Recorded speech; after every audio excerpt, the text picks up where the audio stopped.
I was not summoned by a whisper.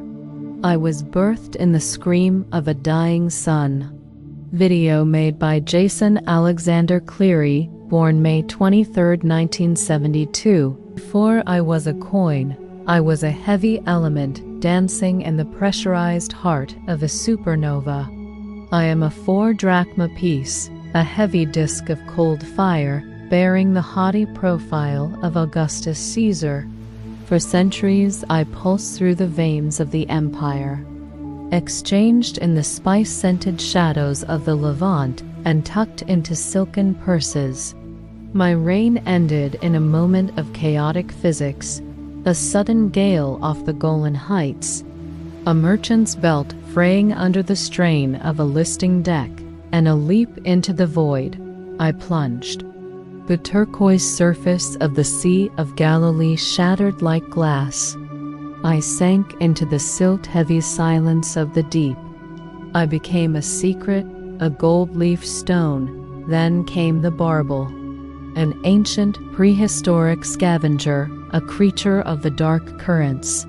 In the gloaming of the lake floor, a stray fracture of sunlight pierced the murk and ignited my surface. To the fish, I was not the wealth of an emperor. I was a hard-shelled beetle of light. He struck.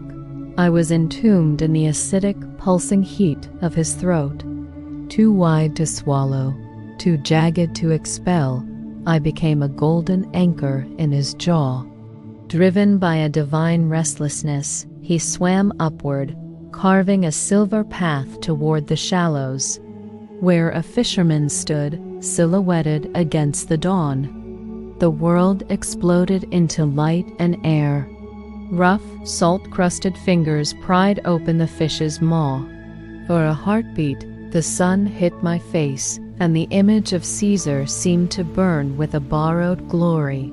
I looked up and saw the man. He wore no crown of laurel. He smelled of dust and dry wind. He looked at me not with the hunger of a miser, but with a weary cosmic humor.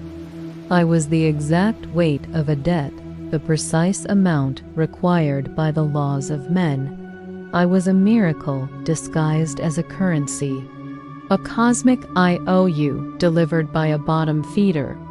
I was tossed to a tax collector, a man who saw only metal and math. He dropped me into a dark iron chest, never suspecting my journey. Gold is the ghost of the universe. It never dies, it only migrates. Over 2 millennia, I have been a witness to the shifting fever dreams of humanity. 1147 AD, the Crusader's hilt, a golden lion's head on the pommel of a broadsword, tasting the blood of the Levant. 1620 AD, Venetian gold leaf, thin to a molecular shimmer on a cathedral ceiling, reflecting the prayers of the desperate. Please subscribe to the channel. It helps a lot and gives me inspiration. Your individual support will be greatly appreciated. Thank you. Now, to continue the story. Today, the celestial circuit, microscopic traces of my original atoms now reside in a satellite. I have ascended. I am no longer in the mud. I am a ghost in the machine of progress. I orbit the Earth. Every 90 minutes, I pass over the Mediterranean. I look down from the stars at the same patch of blue water where a fish once bit a hook.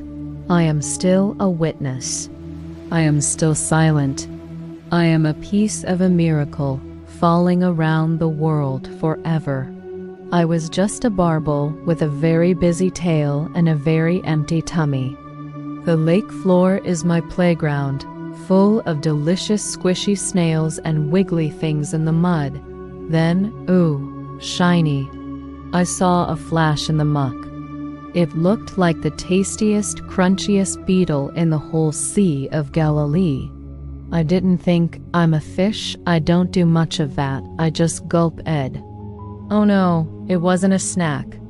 It was hard and heavy, and it got stuck right in my throat pouch. It felt like carrying a big, smooth secret.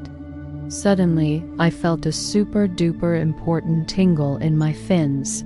It was like a giant invisible string was pulling my nose. I didn't want to hide in the deep dark anymore. I felt like the best boy in the lake, and I had a very important delivery to make.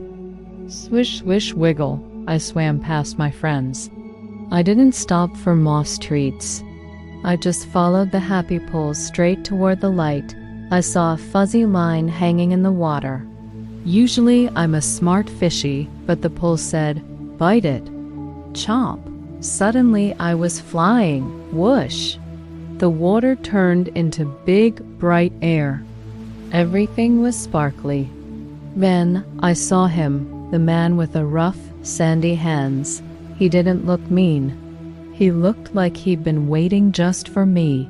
He tickled my chin and opened my mouth. When he found the shiny, heavy thing, he didn't even look surprised.